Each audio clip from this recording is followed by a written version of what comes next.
Hello, guys, and as always, welcome back to the Vanishing Hour. I'm Snow, and I'm super thrilled for today's episode. If you follow me on the Twitter, you'll know why, but if not, let me tell you why. Today's episode comes from a viewer request. My very first one, too, so I'm probably a little overly excited, but who cares? It's proof to me that you guys are listening and are at least somewhat engaged, which, hey, that's all you can really ask for. So yeah, today is a special episode because it is a listener requested episode. So Robert, if you're listening, thank you for the recommendation, and this episode is because of you.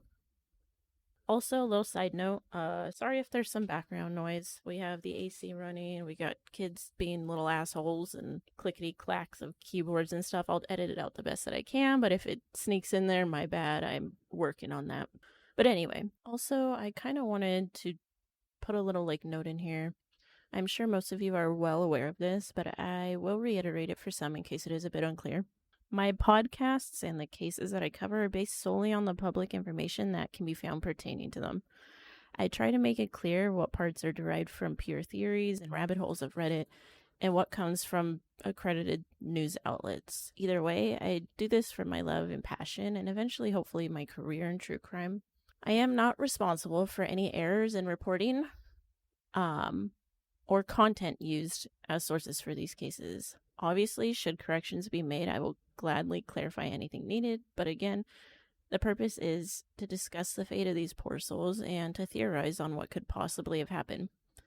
Unless I was there or was working the case firsthand, I take everything that I read with a grain of salt, as I hope you do as well, at least to some extent, wherever the source may be from. Anyway, that's that. Now, before we dive in, please like and or follow me on the socials. I'm not an annoying poster, I promise. If anything, I'm a bit of a lazy poster, but I do post updates when I can and accept any and all feedback or discussions or just casual shooting the shits on there. Also, if you're feeling like you want to go the extra mile, head on over to the Patreon page that I've set up. It's a bit sparse right now in its infancy, but I swear there will be more zhuzhing up. Actually, maybe just keep it in mind for a month or two from now, otherwise I'll feel bad if you're disappointed. Anyway, enough of that. Let's nestle in here and delve into our case for tonight. We are throwing it back to 1981 in Cedar Ridge, Colorado. This, guys, is the vanishing of Roger Ellison. Roger Ellison was born to parents Ernest and Evelyn Ellison on March 11th, 1963. He was one of 5 children in the Ellison household. His siblings were Bill, Bob, Roy, and Becky. I wasn't entirely sure if he was the oldest or more of a middle of the pack. I think Becky was the youngest. That's the impression I got, at least. Roger and Becky were the closest in age, though. Anyway, at some point in their father Ernest's career, he suffered from a stroke and also had open heart surgery, which eventually led to him making the decision to retire early. Not long after that decision was made, the family picked up and they moved from wherever they were living prior and moved to Eckert, Orchard City, Colorado, which is roughly 300 miles southwest of the capital, Denver. Sorry, just need a little water there. Now, all of the Ellison children were bright and blossoming with potential. They also all shared a passion for skiing, of all things, which, if you're like me, you think of Colorado and snow sports is definitely one of the first things to pop into your mind. That and the show Homicide Hunter with Lieutenant Joe Kenda. I love him. He's such a badass, and I like the way his voice lulls me as he recounts all the heinous cases he's worked on throughout his lifetime. I think I read somewhere a long time ago that before the show he was retired and working as a school bus driver or something. I'm not sure how accurate that is. But I just picture him being fuck yeah, I'll do a TV show recalling my badass years. That's probably not anywhere close to how that conversation went, but I like to picture it that way nonetheless. Anyway, off topic. So the Ellison children loved skiing. It was a true passion for both Becky and Roger alike. Becky was actually about to become a part of the Olympic ski team when she dropped it all and followed her heart and married her sweetheart. Roger, however, while also equally interested and talented, tried out for the Olympic men's Group B ski team. However, he wasn't as successful as his sister. The first weekend in February of 1981, 17-year-old Roger headed into Telluride, Colorado. I think I'm saying that right, which is just under 100 miles south of his hometown in Eckerd. He had signed up to compete for a position on the Group B team. While he did perform well, he wasn't able to make it onto the team and subsequently left a little depressed and down about the results. However, it seems he in no way was going to let it keep him down. He fully intended to enroll in the upcoming ski competition in Aspen the following weekend and hopefully have a more positive outcome there. When he got home, he signed up and paid the entry fee in advance and was like, well, that fucking sucks, but hey, I got this shit next week for sure. Which I think says a lot about his mindset and where he was at mentally at this time, because unfortunately, Aspen never comes for Roger. He will be missing by the time it rolls around. But anyway, so aside from skiing, Roger put an equal amount of time and energy into his schoolwork as well. He was a senior honor student at Cedar Edge High School and had big plans for his future that included attending Western State College that upcoming fall. He was so dead set on this plan that he had already paid for the first semester housing fee to guarantee him a place to live on campus. The campus was about 100 miles southeast of Eckerd, so it wasn't going to be too massive of a move for him. But Robert had his plan. He had goals and he had passions. This is how he was known to everyone, too. One article described him as intelligent and well-liked by pretty much everyone, but also a bit of a loner because of how intense he was about skiing. It was like he lived and breathed skiing. He was known as a guy that wore colorful ski sweaters and turtlenecks all the time. So Tuesday, February 10th rolls around. Robert wakes up bright and early and begins getting ready for school. I picture him counting the days till Aspen, which at this point I think are only about 4. He heads into the kitchen where he finds his mom, who was most likely making breakfast for everyone. He peers out the kitchen window and notices that it looks like snowy weather is headed their way, and expresses how great that will be for the ski tournament coming up. I picture him gulping down his breakfast before grabbing his coat, his yellow backpack with his books, $3 for lunch later, and essentially heading out to catch the school bus. Cedar Edge was about a 6-mile bus ride from his home. He does, in fact, arrive at school roughly a little before 8:30-ish, and he heads to his locker number 191 that he shares with another classmate named Mitch Coleman. As Roger approaches his locker, he sees Mitch just about to shut the door and hollers for him to hold the locker for him. He tells Mitch he needs some books from there for his first period class. They don't have much time to talk, but Roger tells Mitch that he'll catch up with him later. And with that, Mitch turns and hauls ass down the hallway towards class. Now, the most terrifying thing about this case is that this is where it begins, but it's also where it ends. Nobody has seen or heard from Roger since that interaction at his locker that fateful day. Nobody saw him leave the building, but he didn't attend any classes that day either. Now, we know that people don't literally just dissolve into thin air, so something obviously had to have happened. But if any case ever had the argument of thin air vanishing, this would definitely be in the top 5 for me as proof. But moving forward. So later that day, Roger's parents realized he didn't come home right after school. Initially, they just assumed he got caught up in some sort of activity and that he would call. But a call never came. That night, they stayed up and waited by the phone, pacing and hoping that Roger would just come home or at least call or something. By the next morning, though, they were in full-blown panic. They made the call to the Delta County Sheriff's Office. Unfortunately, like we see in many cases, law enforcement told Ellisons that they had to wait for their child to be missing for 48 hours before they could file the report. 24 hours is too long, in my opinion, but 48 is just wildly obscene. It has always frustrated me that a family that feels compelled enough to report their loved one, especially minors, as missing to law enforcement are more often than not met with the either wait until it's well into their disappearance or but they could have ran away, so we won't file a report answer. I mean, I get that on some level there's only so many resources to spread throughout, but it's almost like the whole concept that we treat medical issues after they are issues rather than providing preventative care. You know what I mean? So, what if it's only been 12 hours? My kid is missing to the point that I, as a parent, felt compelled to reach out for help because this isn't in their nature. Ask any parent of a runaway prone child. Even they know the amount of time that feels right and what doesn't. They know their child's patterns. I swear, if a kid is going to run away, I assure you that 99.9% of the time, they take something that matters with them: phone, money, cherished belongings, clothes. Even they know not to leave themselves without the basics. They never leave all their crap behind.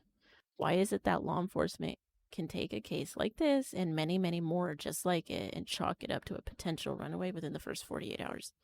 Even if that is the case, they're a child. Isn't it better to be safe than sorry? It's just always boggled the living shit out of my brain, that logic, or the lack thereof when it comes to that policy. Anyway, though, so despite the Ellisons contacting the sheriff's office and telling them, hey, our son is missing, this isn't like him at all, and he didn't take anything with him, they were told to wait the 48 hours before filing a report. When the 48-hour mark approached, the case then shifted and action began to be taken. Police analyzed Roger's situation that morning. He left the house with his backpack, some books, a jacket, and $3. Nothing else of his was gone. Roger's clothes, all of Roger's clothes. One report said he owned a motorcycle, $1,000 in his savings account. All of this was still at home untouched. His skiing gear that he cherished beyond belief was also still at home untouched. Roger's parents knew how much this upcoming ski tournament meant to him. There was no way he'd miss it. So police took that information and they continued to trace Roger's steps from that morning. Obviously, Evelyn recounted Roger's actions that morning, the talk of the snow for his tournament and his excitement, which painted a picture of his state of mind that morning. And she said he headed out to the bus. I'm assuming police interviewed the bus driver and any passengers or students that were on that day and confirmed that Roger boarded the bus and arrived at school, because there were never any reports or discrepancies in the fact that Roger did in fact make it to the high school that morning and walk into the building sometime between 8 and 8:30 a.m. They spoke, allegedly, to the locker buddy Mitch, who recounted his last interaction with Roger and how he expressed every intention of attending class that day, and that he did not appear to be in any sort of distress or acting oddly in any sort of way. He was alone as well.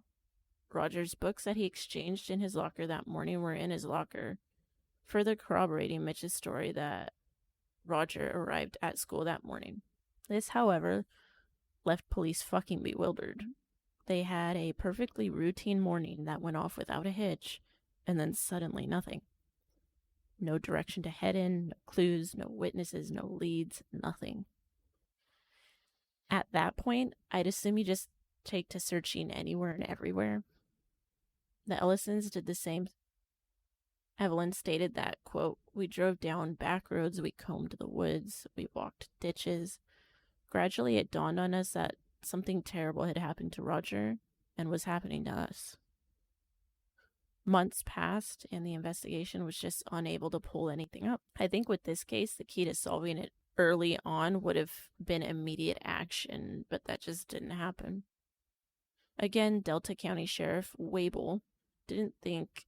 Okay, scratch all of that. Again, Delta County Sheriff Wable didn't think Roger was a missing person. He believed Roger had most likely left and headed to a possible ski resort to look for a job, despite Roger literally never missing a single day of school. I mean, I get the very basic idea behind that, but Roger didn't have dreams of working at a ski resort. He wanted to compete in the Olympics and push himself to the limits of his talents. If I were in this sheriff's shoes, I feel like that would have been a pretty obvious clue there that he didn't run off to be a ski resort worker. But anyway, so with no leads and no idea where or what happened to Roger, Sheriff Wable eventually contacted the FBI in hopes of getting some help with the case. The FBI stated that they couldn't get involved with this case because, again, there was just no evidence of anything, really. They had no proof that a crime had even been committed or that Roger had even crossed state lines, which would make this a case the FBI could have picked up. So with that avenue shut down, they just continued to do what they were doing, posting flyers, running the case in the local newspapers, hoping leads would generate. While all of this was going on, Ernest was a broken man. The bus driver of Roger's route that day for school said that every day after Roger went missing, he would pull up and Roger's father would be standing at the stop, scanning all the faces on the bus and everyone getting off, searching for Roger.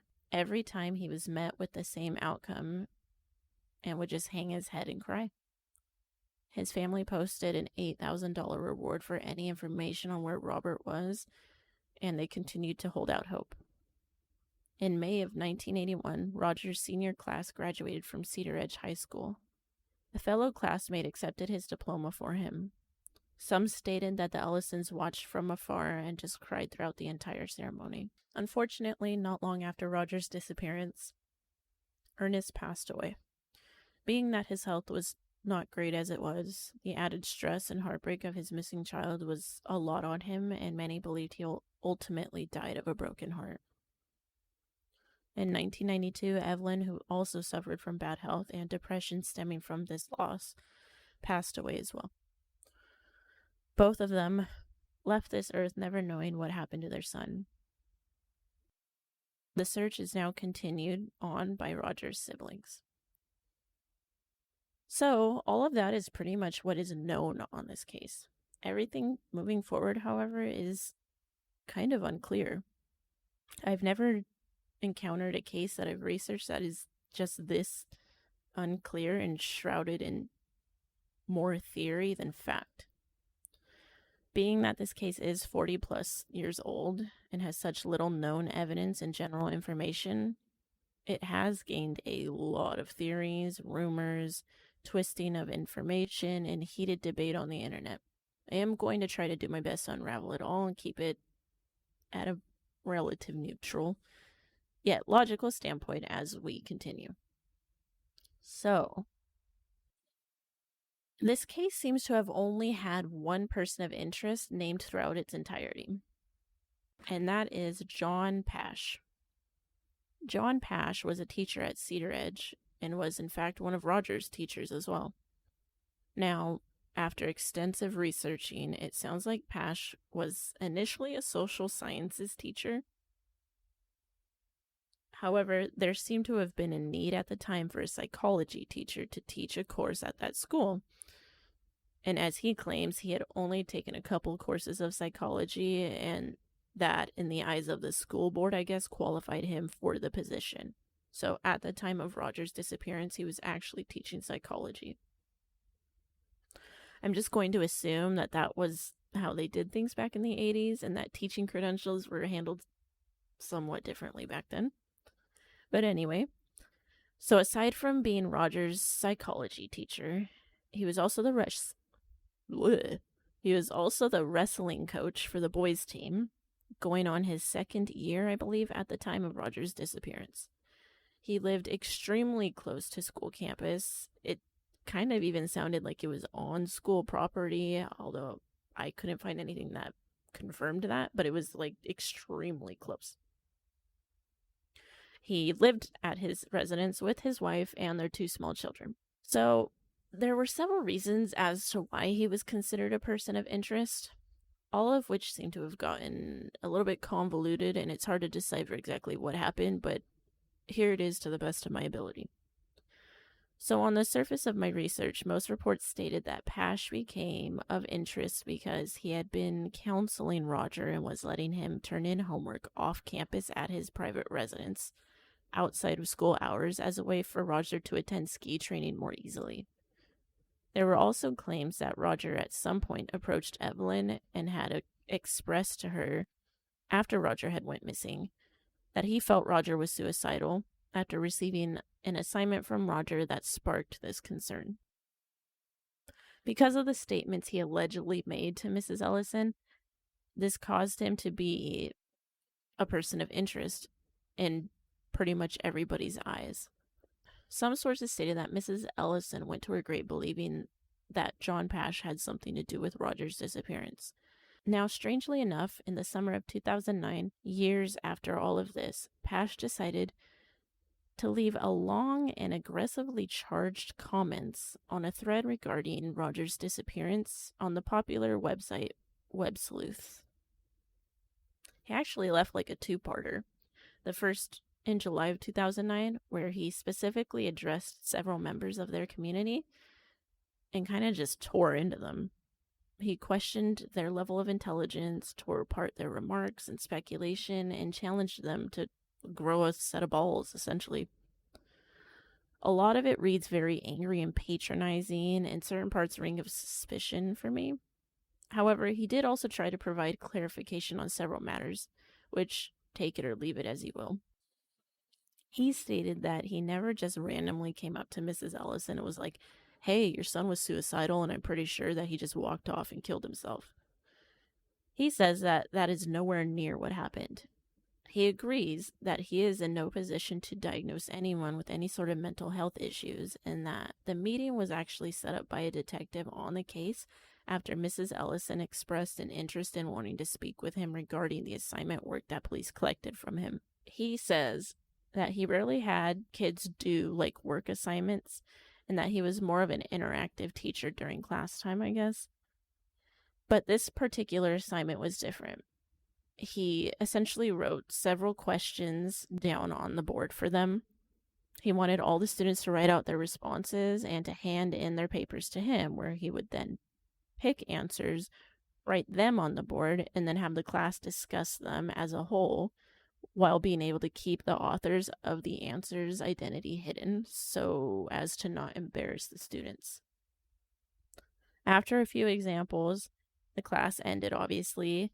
He held on to the assignments in his desk and never really got around to continuing that exercise. It wasn't until Roger went missing and police arrived and questioned him, along with all of his other teachers that he emphasizes, that they went through and found Roger's responses and were concerned. The responses themselves were never made public, and I don't really have any idea what they entailed to concern people so much. But it's led to the notion that they hinted at suicidal tendencies. I don't know about this. It's hard to come to that conclusion in general with people, whether you've known them your whole life or never met them in your life. Would I look at Roger's life and, from what I know, and suspect that he had suicidal thoughts? Of course not. He showed no telltale signs that people look for, but we all know that that is never enough to say it's not possible. And if he had writing that cast that shadow onto his life, maybe, but we just don't know. Pash denies the statements that he regularly had Roger over to his house or had him turn in work there.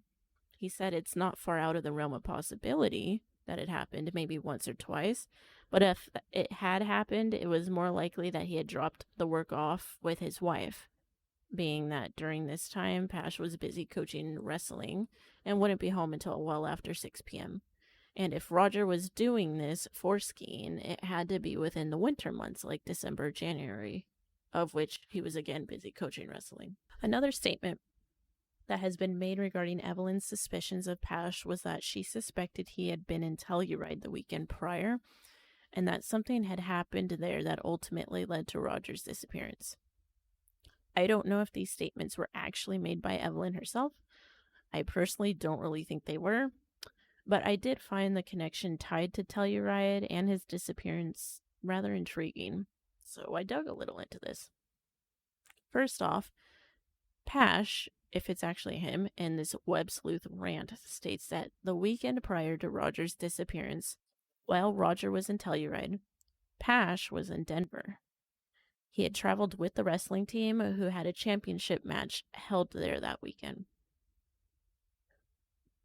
Obviously, if that's the case, it rules out Pash's involvement in the Telluride theory. But I decided to Google any reported crimes happening during that time in Telluride. Apparently, that is no easy task. I sent an email even to the archives support and I'm waiting for a response. But in the meantime, I did find out a little about Telluride itself just to sort of paint a picture of the atmosphere during that time. So, a little backstory. It was a gold rush town established. I can't talk, dear God. It was a gold rush town established in 1858. It was a slower settlement due to it being located in somewhat of an isolated canyon type area. However, that changed in 1881 with the opening of a toll road that was later followed up with railroads and shit. By the early 1900s, it became kind of like a heated miners' worker dispute town. Working conditions sucked and it was just like rough all around. I don't know why I'm including any of this, but let's fast forward to 1972. Up until this point, mining was Telluride's only industry. Then came the town's first ski lift that was installed by the Telluride Ski Resort. Mining eventually phased out, and Telluride became a bit of a ski resort town. With this brought what many referred to as hippies, which kind of created the hippie versus old timers vibe the town started developing. Outside of skiing for winter, it brought many avid outdoorsy people who enjoyed like hang gliding, mountain climbing, kayaking. They also developed a healthy music and art scene around this time, and by the 80s it was known as Colorado's best kept secret. Guys, I looked at pictures of this town. It is beautiful, and I want to go there. However, while becoming this booming resort town that attracted famous people and tourists alike, it also became a little infamous drop point for the Mexican drug cartel. Apparently, it was featured in the song Smuggler's Blues by Glenn Frey from Miami Vice. Obviously, that was well before my time, but if you're a fan, there's that little tidbit. So yeah, it was a great ski town, but like many great towns, it had a dark, shitty side to it too, I guess. I literally couldn't find anything regarding the crime rate back then, but it did have its fair share of violent crimes, including a few cases I read about assault and abductions and shit like that. So, with knowing its ties to drug smuggling and potential violent crime, it's not completely out of the realm of possibility that maybe the prior statement is true and that Roger did see or hear something he shouldn't have. But that feels like a stretch. If that were the case, why wait until a Tuesday morning and attack him at a school? Isn't that like a huge risk to take? Plus, wouldn't there be witnesses to this abduction or, evidence of a struggle? Because I know for damn sure if I witness some shit I shouldn't have and days later I'm approached by thugs, my ass is creating the biggest scene possible. I wouldn't go silently, especially if I am in or near a school full of people. Again, just my thoughts. However, that does bring me to the next set of speculations. Somewhere in the dark recesses of the internet, there are a few people claiming that there were several people that came forward and claimed to have seen Roger talking to two unidentified men, either at or outside the school around the time of his disappearance. Again, this isn't stated in any legitimate article I could find, but on the off chance that it is true, it does feed the abduction theory, and being that the men were listed as unidentified, it would mean that they weren't familiar to whomever saw them that day, which, being that this is a small town, that's a solid lead. But circling back to Pash here, let's rewind a little bit.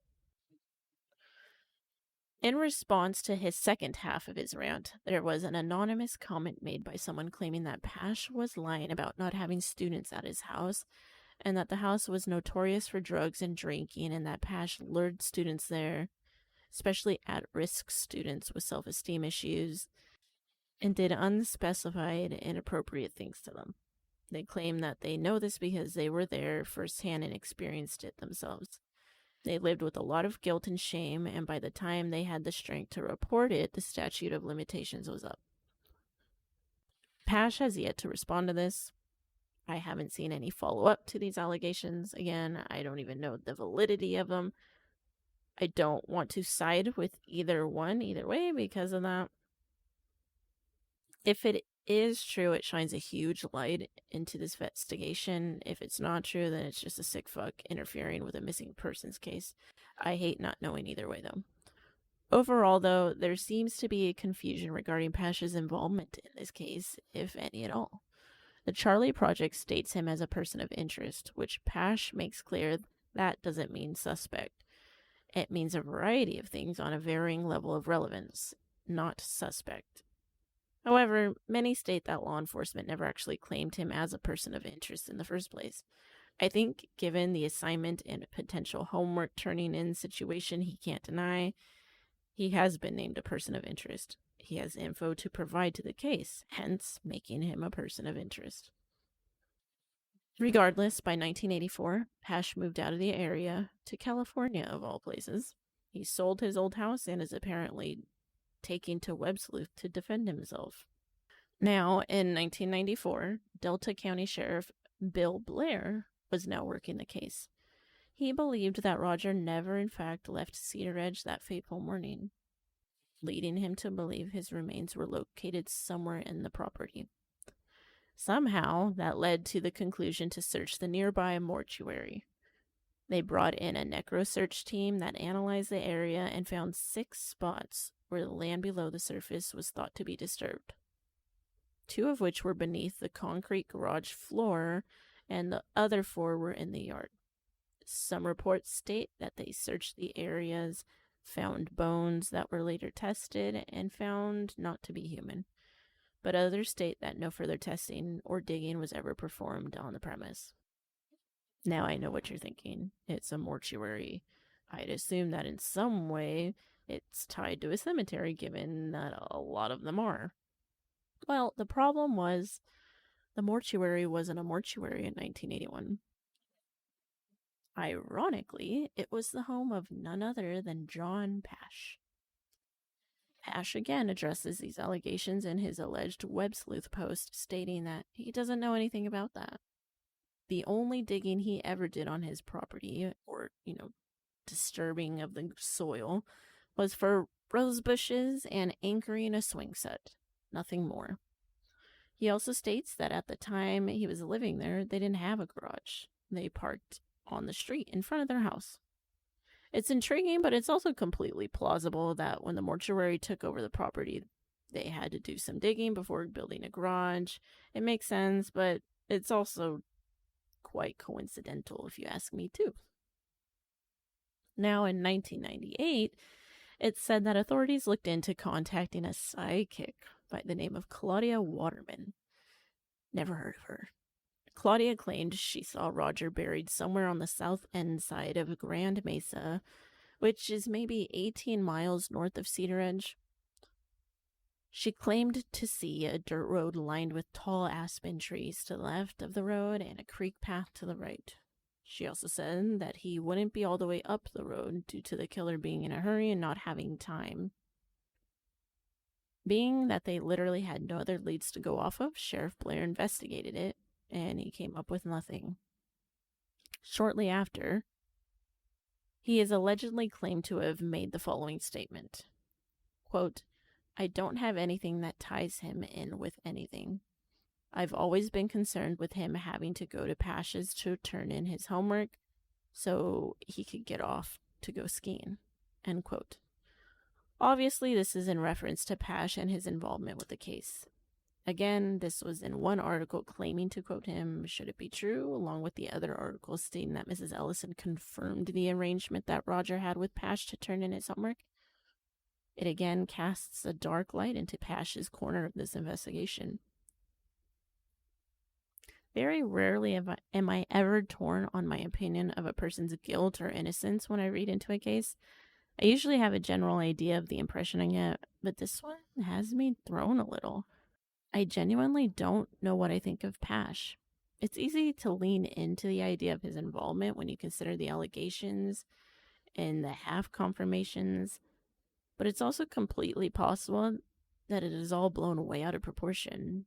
His behavior on Web Sleuths, while rubbing me completely wrong and just oozing of patronizing assholery, you also can't really blame the guy for trying to defend himself if he is in fact innocent.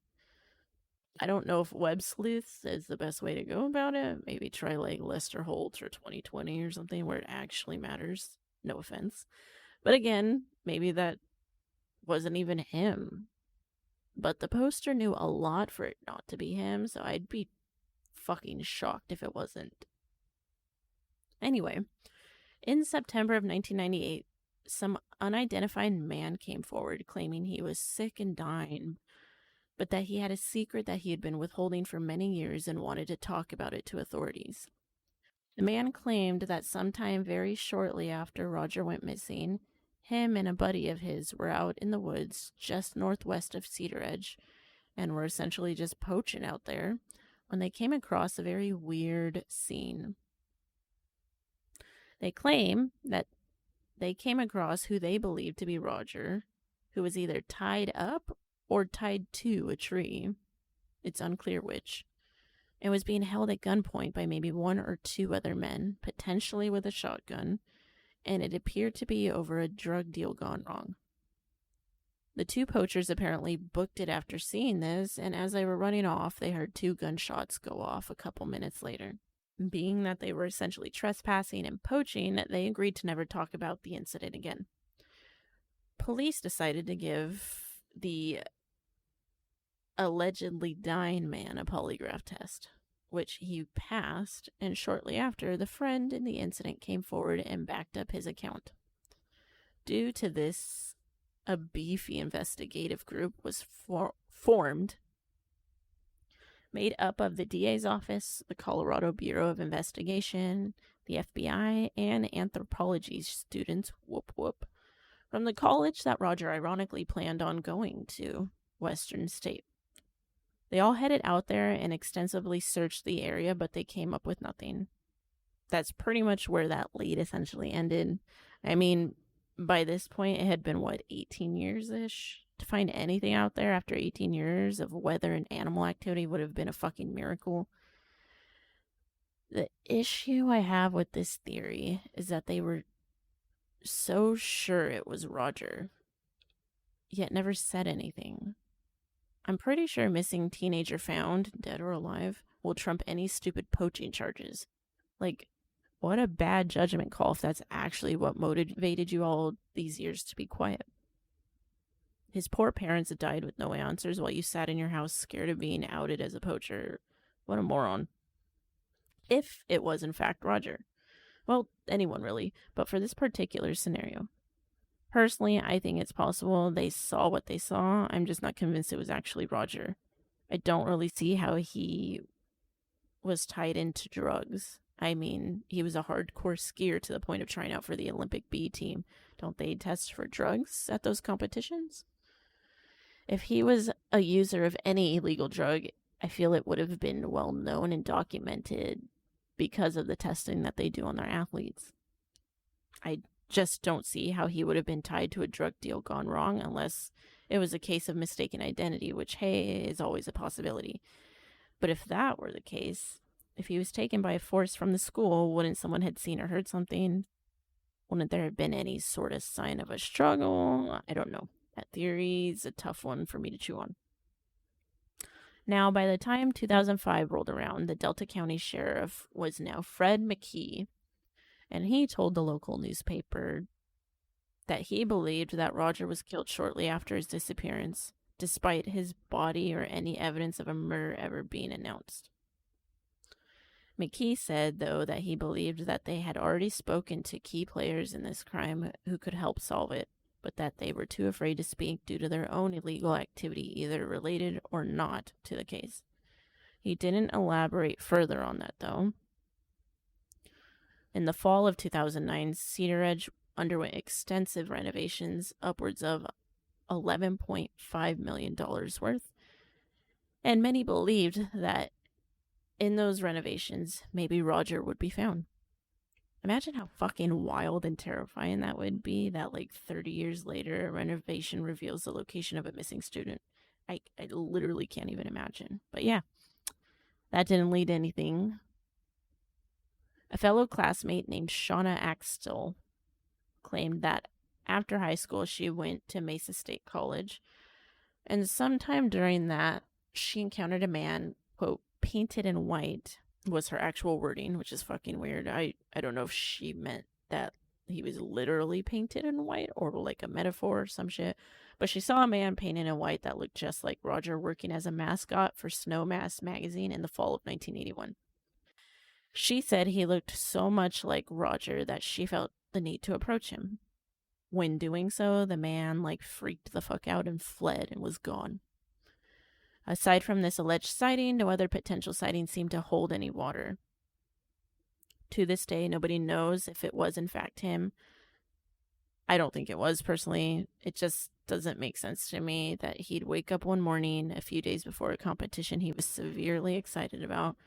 He goes to school, tells a buddy he'll catch him later, only to just leave for a job as a snow mascot for a magazine. This dude was trying out for the fucking Olympics a week prior and had every intention of reaching higher. Why the fuck would he walk away from that plan to be a damn mascot? I think the last bone of contention in this case that seems to be fairly popular online is that of a John Doe that was found September 10th, 1981, exactly 10 months on the dot from the day Roger went missing. Doe was found in a wooded area near Clear Creek in northern Chaffee County, Colorado, which is roughly 200 miles east of where Roger was last seen. Doe was estimated to be about 17 years old and roughly the same weight. An online web sleuther going by the handle Intuition drew the connection between the two, apparently, and pushed for this to be looked into.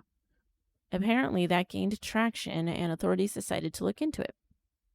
Intuition seemed to be really pressed that police didn't draw the same connection she had. But there was a big issue with the description. Roger was measured to be 5'11", I believe, while Doe was measured in somewhere much shorter than that, like 5'6" or 5'7". Some reports stated that eventually dental records were compared, and it was found to clearly not be Roger. Overall, there seems to be maybe 3 major theories that people think happened. 1, Roger committed suicide that morning. 2, John Pash murdered Roger and disposed of the body. And 3, Roger was murdered by an unknown person or persons in the woods from a drug deal gone bad, and the poachers witnessed it. I'd like to say I'm at least forming my own theory, or that I'm leaning towards one more than the other, but I don't really feel like I am. This is a case that legitimately has me completely fucking stumped. I guess if I logically play out the scenario, this is what I have. Roger was an avid and intense ski enthusiast. He lived and breathed skiing, it seems. He took school extremely serious as well, with never missing a single day. He was potentially troubled, maybe emotionally, given the Olympic loss and some family accounts stating that he seemed to be a bit stressed and overwhelmed in the month leading up to his disappearance, but that he continued moving forward with the plans he had with his life and paying dormitory fees for college in a few months and entering into the Aspen ski race that upcoming weekend. Something happened, in my opinion, between the time he left the house to get on the bus and Mitch seeing him one last time before bolting to class. I don't feel like whatever caused this was a premeditated thing or something that happened in the days or weeks or even months prior. I believe Roger woke up that day with every intention of it being a normal day for him. So either he encountered something on the bus ride to school, saw something, heard something, whatever, or he made it to school and had an interaction there that changed his course of action. I can't see him being forced off the premise without a struggle of some sort or an altercation.